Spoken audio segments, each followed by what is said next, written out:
মেয়েরা কি রাতে চুল ছেড়ে দিয়ে ঘুমাতে পারবে? মাথার চুল কালার করা সম্পর্কে ইসলামের শরীয়ত কি বলে? পারফিউম ব্যবহার করা বৈধ হবে কি? মৃত ব্যক্তির লাশ, বিশেষ করে মহিলার লাশকে ভিডিও কনফারেন্সের মাধ্যমে দূর দূরান্তের আত্মীয় স্বজনকে দেখানো যাবে? দাঁড়িয়ে পেশাব করলে কি গোসল করা ব্যতীত নামাজ হবে না? অজুর পরে ভেসলিন, গ্লিসারিন ইত্যাদি ব্যবহার করলে অজু বা নামাজের কোনো ক্ষতি হবে কি? নামাজ অবস্থায় অজু চলে যেতে চায়, এমন অবস্থায় অজু আটকিয়ে রেখে নামাজ আদায় করা যাবে কি? অজুর সময় মাথায় ওড়না থাকা কি বাধ্যতামূলক? 4 রাকাত নামাজের বদলে 3 রাকাত পরে সালাম ফিরালে কি করণীয়? এটা পরে মনে পড়েছে। স্বামী যদি স্ত্রীকে লক্ষ্মী বলে ডাকে, এতে কি গুনাহ হবে? পারফিউম ব্যবহার করা মহিলাদের জন্য হারাম, কিন্তু বাইরে যাবার পর অনেকের ঘামের গন্ধ আসে, এটা অনেকের অসুবিধা হয়, সেক্ষেত্রে করণীয় কি? স্বামীকে খুশি করার জন্য ফর্সা হওয়ার ক্রিম ব্যবহার করা যাবে কিনা? আর বিলম্ব না করে চলুন আমরা প্রবেশ করি আপনাদের প্রশ্নগুলোর উত্তর দেওয়ার পালায়। নুসরাত কবির উর্মি আপনি লিখেছেন, অজুর পরে ভেসলিন, গ্লিসারিন ইত্যাদি ব্যবহার করলে অজু বা নামাজের কোনো ক্ষতি হবে কি? না, অজু বা সালাত ভঙ্গের সুনির্দিষ্ট কারণ আছে, সেই কারণগুলো না পাওয়া গেলে অজু বা সালাত ভঙ্গ হবে না। বিধায় ভেসলিন বা গ্লিসারিন ইত্যাদি ব্যবহার করলে অজু নষ্ট হবে না, সালাতেও কোনো অসুবিধা হবে না,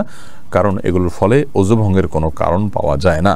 অজু ভঙ্গের মৌলিক কারণ হলো শরীর থেকে যদি নাপাক বের হয় বা নাপাক বের হওয়ার মতো যথেষ্ট সম্ভাবনা তৈরি হয়, তাহলে সেক্ষেত্রে অজু ভঙ্গ হয়। এছাড়া সাধারণত অজু ভঙ্গ হয় না। অতএব ভ্যাসলিন, গ্লিসারিন ইত্যাদি আপনি ব্যবহার করেছেন, কোনো নাপাক বের হয়নি আপনার শরীর থেকে, বিধায় অজু ভঙ্গ হবে না। এমনি সাকিব মাতব্বর লিখেছেন, নামাজ অবস্থায় অজু চলে যেতে চায়, এমন অবস্থায় অজু আটকিয়ে রেখে নামাজ আদায় করা যাবে কি? অবশ্যই আটকিয়ে রেখে আদায় করা যাবে, তবে স্বাভাবিক অবস্থায় অজু আটকিয়ে রেখে তারপরে ওই অজু দিয়ে নামাজ পড়া উচিত নয়। তবে নামাজের মধ্যে যদি আপনার অজু ভাঙার বা পেশাব পায়খানার বেগ হয়, তাহলে সে বা বায়ু নির্গত হওয়ার বেগ হয়, তাহলে সেটাকে আটকিয়ে রেখে সালাত কমপ্লিট করা যেতে পারে, যেহেতু সালাত কমপ্লিট করা আল্লাহর কর্তৃক নির্দেশিত। আল্লাহ বলেছেন। এরপরে মোহাম্মদ আরাদ আব্দুল্লাহ আপনি জানতে চেয়েছেন, দাঁড়িয়ে পেশাব করলে কি গোসল করা ব্যতীত নামাজ হবে না? দাঁড়িয়ে পেশাব করলে যে গোসল করতে হবে এমনটি বাধ্যতামূলক নয়, বরং দাঁড়িয়ে পেশাব করার পরও আপনি গোসল ছাড়া নামাজ আদায় করতে পারেন। দাঁড়িয়ে পেশাব করতে গেলে যদি আপনার শরীরে কোথাও ছিটে ফোঁটা লাগে বা পেশাব লেগে যায়, সেই জায়গাটা আপনি ধুয়ে ফেলবেন, ধুয়ে আপনি সালাত আদায় করতে পারবেন।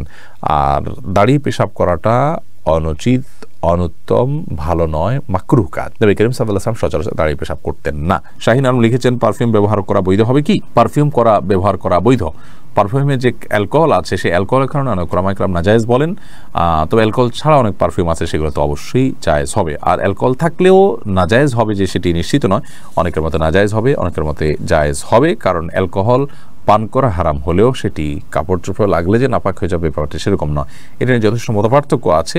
সবচেয়ে ভালো হয় অ্যালকোহল ছাড়া অনেক পারফিউম বাইরে রয়েছে, সেগুলো ব্যবহার করা, কিংবা আপনার আতর ব্যবহার করা। আমি ব্যক্তিগতভাবে অ্যালকোহল সহ পারফিউম ব্যবহার করাটাকে জায়েজ মনে করি। এরপরে প্রশ্ন করেছেন হাবিবা, আপনি লিখেছেন, অজুর সময় মাথায় ওড়না থাকা কি বাধ্যতামূলক? অজুর সময় মাথায় ওড়না থাকা বাধ্যতামূলক নয়, বরং মাথার ওড়না ফেলে কেউ যদি অজু করেন, অজু করতে পারেন। যদি তাকে কোনো গায়রে মাহরাম পুরুষ দেখার আশঙ্কা না থাকে, তিনি মাথার কাপড় চোপড় ফেলে, ওড়না ফেলে মাথার, তারপর তিনি অজু করতে পারেন। বরং আমরা যখন অজু করার জন্য মুখমণ্ডল ধৌত করব, তখন আমাদের কাপড় যদি মাথায় থাকে, অর্থাৎ ওড়না যদি টানা থাকে, তাহলে সেক্ষেত্রে এগুলোতে কিছুটা হলো পানি লেগে যাবে, ভিজে যেতে পারে। এই জন্য মাথার ওড়না না রেখে অজু করা যাবে। যদি মাথার ওড়না রেখে আপনি অজু করেন এবং আপনার ওড়না খুব একটা না ভেজে আপনার অসুবিধা না হয়, আপনি করতে পারেন। মাসা করার ক্ষেত্রে আপনাকে মাথার কাপড়ের নিচ দিয়ে মাসা করতে হবে, কারণ মাথার ওড়নার উপর দিয়ে মাসা করলে সে মাসা বিশুদ্ধ হবে না। এটাই হলো জমহুর এবং বেশিরভাগ উলামা ইকরাম, ফুকাহা ইকরামের মত। খোলাসা কথা হলো যে মাথায় ওড়না থাকা এটা বাধ্যতামূলক নয়, বরং মাথায় ওড়না না রেখে অজু করা যাবে। আর যদি ওড়না রেখে অজু করতে পারেন আপনি, তবে মাসা করতে হলে অবশ্যই ওড়নার নিচ দিয়ে আপনাকে করতে হবে। ওমর ফারুক আপনি লিখেছেন, অজু নষ্ট হয়ে গেলে আবার অজু করে মোজার উপর মাসা করলে কি হবে? অজু যদি নষ্ট হয়ে যায়, নতুন করে অজু করেছেন, পরিপূর্ণ অজু করেছেন, সে অজুতে পাও ধুয়েছেন, এরপরে আপনি যদি মোজা পরেন, সে মোজার উপরে আপনার বাসাবাড়ি থাকলে 24 ঘন্টা পর্যন্ত যতবার অজু করবেন, আর মোজা না খুলে পাও ধোয়ার পরিবর্তে মোজার উপরে এভাবে ভেজা হাত টেনে দিয়ে মাসা করলে চলবে। শর্ত হলো মোজা চামড়ার হতে হবে, অথবা এমন কাপড়ের মোজা হতে হবে যেটা অত্যন্ত শক্ত, অত্যন্ত মজবুত। এমন না হয় যে মাসা করলেন আর ভেতরে ভিজে গেল, কিংবা মোজা পরলেন তো আপনার চামড়া দেখা গেল এত পাতলা, খুব বেশি ঠুনকো। বরং খুব মজবুত ধরনের কাপড়ের মোজা যদি হয়, যেটা পরে দীর্ঘ পথ হাইটে যাওয়া যায়, এরকম মোজার উপরে মাসা করা জায়েজ হবে। সুইট আপেল আশিক আইডি থেকে আপনি লিখেছেন, গরুর ভুঁড়ি খাওয়া যাবে, জায়েজ হবে কি? গরুর ভুঁড়ি খাওয়া জায়েজ আছে।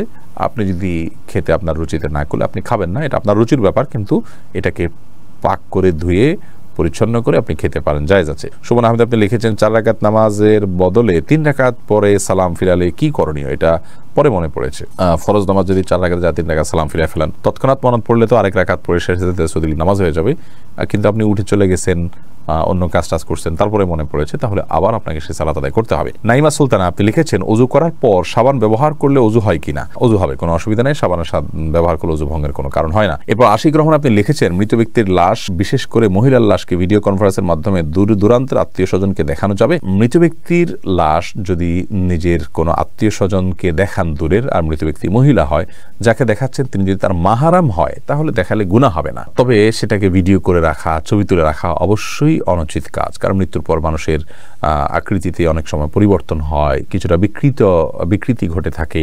এগুলোকে ধারণ করা, রাখা বা বিভিন্ন জায়গায় প্রচার করানোর সময় মৃত ব্যক্তির জন্য অপমানের হয়, যেটা তিনি জীবদ্দশায় হয়তো পছন্দ করতেন না যে তার বিকৃত কোনো রূপকে কেউ প্রচার করুক। সেজন্য রেকর্ড করে রাখা অনুচিত। তবে লাইভে যদি দেখানো হয় তার কোনো মাহরামকে, যাতে পর্দার কোনো বিধান লঙ্ঘন না হয়, তাহলে সেক্ষেত্রে কোনো হারাম কিছু হবে না বলে আশা করি। তবে মনে রাখতে হবে, খুব দ্রুততার সাথে আপনার দাফন কাফনের ব্যবস্থা করা, এই সমস্ত লাইভ কনফারেন্স এগুলো করতে যেন খুব বেশি বিলম্ব না করা হয়, সে বিষয়টি অনেক গুরুত্বপূর্ণ। কারণ আসরি আবিল জানাজা হাদিসে আসছে, জানাজা খুব দ্রুততার সাথে তোমরা দাও। অ্যাঞ্জেল রুমি আপনি লিখেছেন, চোখে কাজল বা আইলাইনার ব্যবহার করে নামাজ পড়লে নামাজ হবে কিনা? নামাজ হয়ে যাবে। আয়েশা আক্তার দারুদ্দোলান আপনি লিখেছেন, পারফিউম ব্যবহার করা মহিলাদের জন্য হারাম, কিন্তু বাইরে যাবার পর অনেকের ঘামের গন্ধ আসে, এটা অনেকের অসুবিধা হয়, সেক্ষেত্রে করণীয় কি? তাহলে সেক্ষেত্রে ঘামের গন্ধ যাতে না আসে সেই পরিমাণ হালকা, যেটা দূরের অন্য কোনো মানুষের নাক পর্যন্ত যায় না, জাস্ট দুর্গন্ধ দূর করতে পারে, এইটুকু আপনি ব্যবহার করবেন। ইসরাজান আপনি লিখেছেন, স্বামীকে খুশি করার জন্য ফর্সা হওয়ার ক্রিম ব্যবহার করা যাবে কিনা? ফর্সা হওয়ার ক্রিম